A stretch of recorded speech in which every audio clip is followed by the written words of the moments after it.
So let's talk about the tools that can be used for project management, some of these software tools that are useful. And the first one is going to be a work breakdown structure. And the things we want to identify are what are the different activities, and give them an identification number. There could be some hierarchy to that number, and give it a name and a good description of what's going to be going on in that step so that you understand what's going to be happening. Then what are the deliverables or the checkpoints that are involved in this? What is after that step is done, what is the outcome of that step, and what can you be looking for as the outcome there? How long is it going to take that step to be done? It could be in hours, days, minutes. Doesn't really matter, depends on the scope of the project. What people are involved, what people resources are there, who's going to be assigned to doing those tasks, and then what other resources are necessary as in tools and in product, as in equipment, things like that. What's all necessary for that step, and what steps needed to be done before you could do that step. What step had to be done, that there was outcome from that step that was needed for this current step. So if you can list all that information in a document, it helps organize your information, and so that you can make sure you're keeping track of all that useful, important information. So let's start looking at an example of what it might look like. I'm going to do like an electrical engineering design of some circuitry, and we're going to start off with designing the circuitry.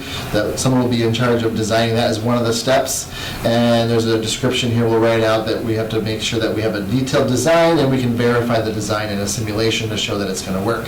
So the deliverables will be your schematic of your circuit, and then there's a simulation that you made, and the results from that verify that your circuit is correct. And you're giving about 2 weeks to do that, and we're going to assign a couple people to work on that project, and then we're going to need a computer to do the simulation and the design, and we're going to need PSpice as the simulator software that we're going to use to simulate that circuit. This is the first step in the process, so nothing else needs to be done. You can maybe put in some initial background information needed for this, but we're going to leave that out for right now. And then maybe the next step then would be to purchase the components that you designed for the circuit to make sure that you have them, and you can go on into other further steps, and I'll show you an example for that. So this diagram here shows the breakdown of it. It's a little small. I think probably there's too much information on the screen for you to see, so there's a link beneath the video here that you can download this so that you can view it. But we basically have your identification number over here, your activity, the description with the deliverables and the time duration it's going to take, what the people resources, and then the other resources that are needed, and what steps were needed beforehand. And you'll notice that there's a hierarchy. Overall, there's a step 1, which is the overall interface of the circuitry, which the first part of that 1.1 is the design step that we were just talking about, designing it. And we're going to complete the design and verify it with simulation. So those are our deliverables that we had mentioned, the time period, the people, and the resources. And you can go on to step 2, which was or 1.2, the second part of step 1. And you can go through and purchase components. And there's a list of information that you needed and what parts you're going to need to order. And you're going to wait to receive that. You get about 10 days to do that. And step 1.1, which was the design, had to be done before this step. And you can look through this and see that each additional step, some will have predecessors that need to be done, other ones don't. Overall, there's a step 2, which is a different set of LED and driver circuitry. And that step can be, there's no predecessor for that step, so that can be done simultaneously with the first step. And there's some tasks that need to be done there too. So you can kind of see there's a lot of useful information on this work breakdown structure, and we can use that to kind of plan our overall project and kind of make sure our resources are available at the right time. So this is an example of a simple Gantt chart for that same project. A Gantt chart shows the timeline, so you see there's the tasks over here, they're all numbered with their brief description, and then there's a certain number of days, and this was just starting in some random time, so in January it starts. And step 1 is the overall, all the sub-steps included. So step 1 goes for a total of 32 days, and it's broken down into these sub-steps, 1.1, 1.2, 1.3, and those had to be done in sequence with each other, except for 1.31 and 1.32, you notice they can be done simultaneously, and the bars, they represent the amount of time each step is going to take, and you see that when there's subsequent steps, 1.1 had to be done before 1.2, that 1.2 can't start until 1.1 is done. But remember, step 2 can be done simultaneously with step 1, so step 2's sub-steps are broken down there, and we can kind of get an overall view of the timeline and what can be done when, and we can kind of keep track of where we are today, and are those tasks that are said to be done before today done, or are we still behind schedule on those, or are we ahead of schedule on those? So it's a good way to keep track of the project schedule.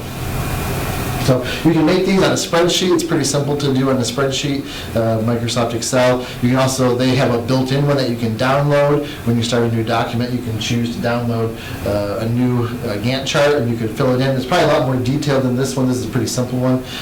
The one that comes with Microsoft is a lot more advanced.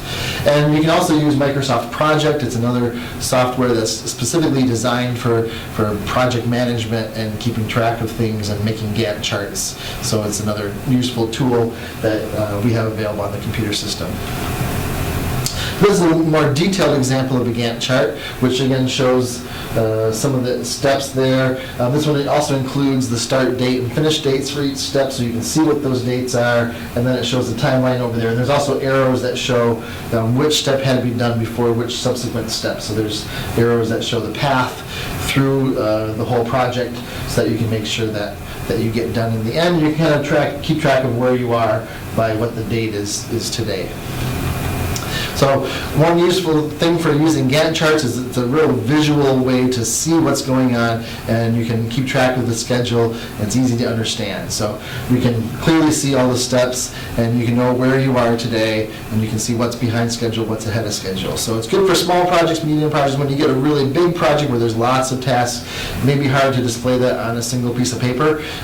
Even some medium-sized tasks are probably too hard to show that. So sometimes larger paper is needed, or as in the, when I was at work, they had a big poster board which they made for their Gantt charts, and they had that on display in the shop. So one thing that's helpful here is that you can see where tasks can be overlapped with each other, so that you can keep track of making sure that that all the previous steps are done, and if anything needs to be done before that, that you know which steps are there, and that we can make sure that when you're done with this task, you can move on to the next task. So you can easily follow the path through the Gantt chart. And it's simple to make, so that's another useful benefit of that. Another type of diagram that is used for scheduling is called a network diagram. And let's look at some different ways we can represent steps. So you can represent steps sequentially, where it's step 1 has to happen before step 2, so you draw step 1 with an arrow pointing to step 2. That's a sequential set of steps. Another one is where you can have parallel steps, where you have steps 1 and 2 happening simultaneously, but they both have to be done before step 3 can be started. And then there's also more coupled steps, or where there's a lot more interaction between the steps. So steps 1 and 2 have to be happening simultaneously because there is some type of communication that has to go on between them. Some type of material or resources have to be shared between those two steps. And then both of those steps have to be done before steps 3 and 4. So you see 1 has to be done before 3 and before 4. 2 has to be done before 3 and before 4. So you can get quite complicated in some of these steps and what need to be done. So, but we can kind of set up our steps in kind of a map using this type of diagram to show the overall path. So let's say, for example, here's a simple sequence of steps where you're starting the project.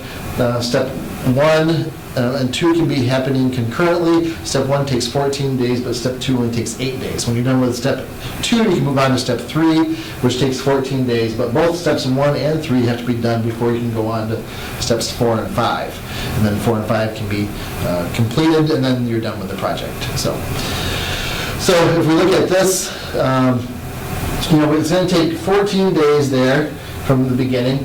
Step 2 there can be 8 days. Step 3 is going to take 14 days to get done.